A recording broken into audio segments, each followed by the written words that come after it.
ಭವ್ಯ ಭಾರತ, ಹೆಮ್ಮೆಯ ಭಾರತ, ನಮ್ಮ ಭಾರತ. ಆತ್ಮೀಯರೇ, ನಿಮಗೆಲ್ಲ ಚದುರಂಗದ ಆಟ ಅಂದ್ರೆ ಚೆಸ್ ಬಗ್ಗೆ ಗೊತ್ತಿರಬಹುದು. ಆದರೆ ಚೆಸ್ ಹಾಗೂ ಭಾರತಕ್ಕಿರುವ ಸಂಬಂಧದ ಬಗ್ಗೆ ಗೊತ್ತಾ? ಹಾಗಾದ್ರೆ ಕೇಳಿ. ಚೆಸ್ ರಷ್ಯಾ ದೇಶದ ರಾಷ್ಟ್ರೀಯ ಕ್ರೀಡೆಯೂ ಕೂಡ ಹೌದು.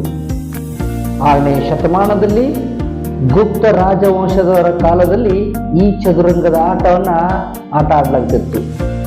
ಅದಾದ ನಂತರ 1500 ವರ್ಷಗಳ ನಂತರ ಈ ಆಟವನ್ನ 172 ದೇಶಗಳಲ್ಲಿ ಆಟ ಆಡಲಿಕ್ಕೆ ಪ್ರಾರಂಭಿಸಿದರು. ವಿಶ್ವ ಸಂಸ್ಕೃತಿಗೆ ಭಾರತ ಕೊಟ್ಟ ಕೊಡುಗೆಗಳಲ್ಲಿ ಇದು ಕೂಡ ಒಂದು. ಈ ವಿಷಯವು ನಮ್ಮ ದೇಶದ ಹೆಮ್ಮೆಯಾಗಿದೆ. ಹಾಗಾದ್ರೆ ಹೆಮ್ಮೆಯಿಂದ ಹೇಳಿ, proud to be an Indian. Jai Hind.